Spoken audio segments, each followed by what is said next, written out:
Welcome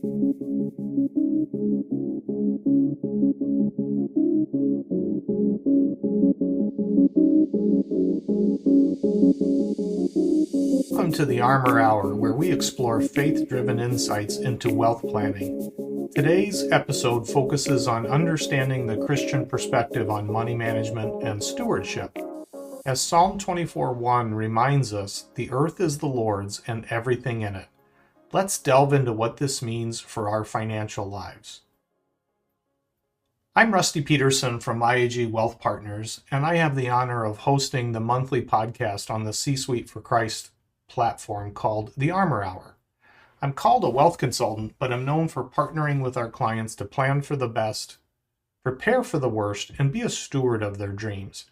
I've been in the industry for more than 30 years, serving successful family businesses, executives, and retired families looking for guidance on making wise decisions.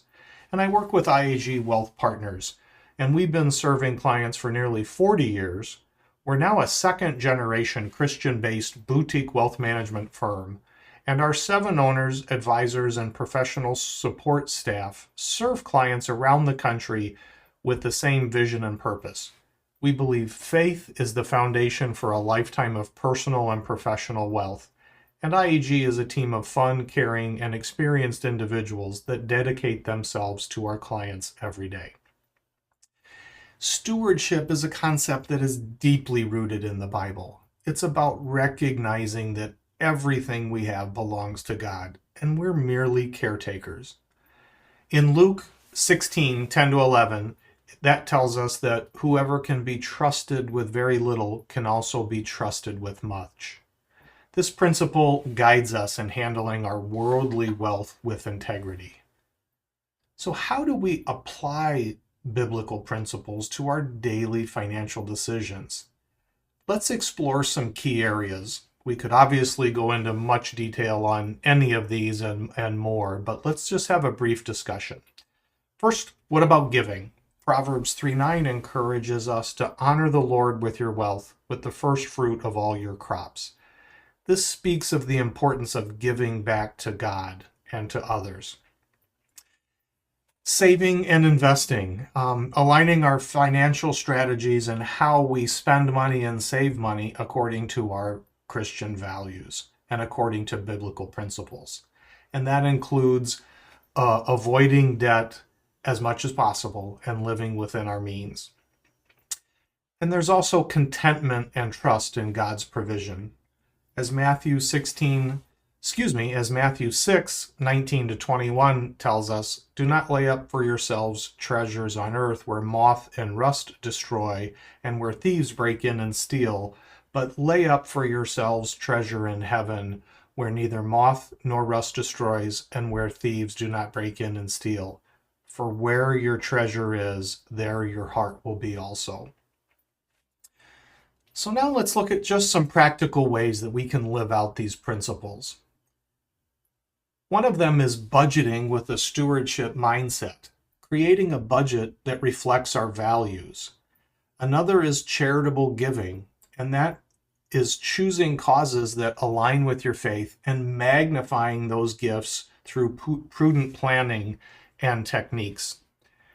Another one is financial accountability.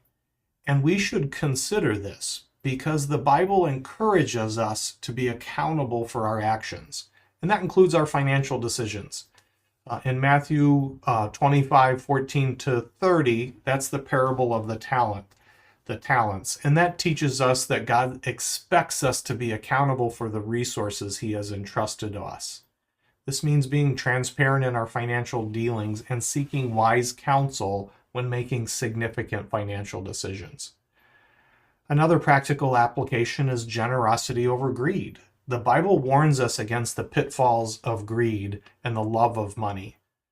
1 Timothy 6:10 states that the love of money is the root of all kinds of evil.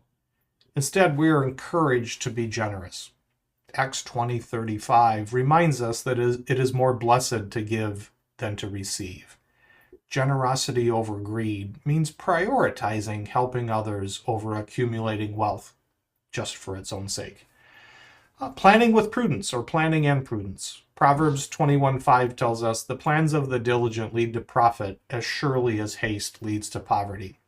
This underscores the importance of planning and prudence in managing our finances, whether it's saving for retirement, planning for children's education, or even preparing for unforeseen emergencies.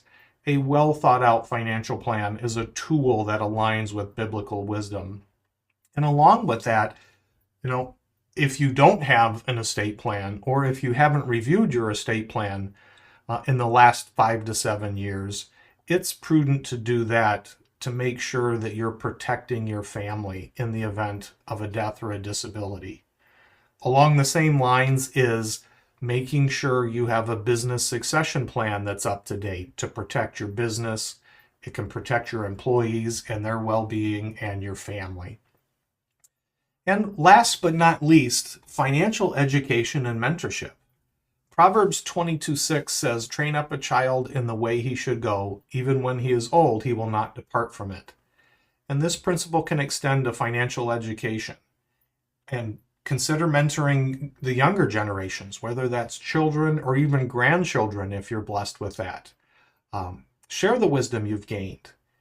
Instill the values of biblical counseling and wisdom in regards to finances to help others be better stewards of their finances. Of course, living out these principles isn't always easy. We face a lot of challenges, but our faith offers solutions. 1 Timothy 6:17-19 reminds us not to put our hope in uncertain wealth, but to be generous and willing to share. This guidance helps us approach wealth with humility and generosity. So today we've explored the rich biblical foundation of stewardship and how it informs our money management. We've seen how Scripture guides us in giving, saving, investing, and living with contentment and trust in God's provision. Let's reflect on these teachings and take positive steps in our financial lives. Thank you for joining the Armor Hour, and may your financial journey be guided by faith and wisdom. If you have further questions on this topic of money management and stewardship, please contact me at 262-446-8137 or rpeterson@iagwealthpartners.com. Take care and have a blessed day.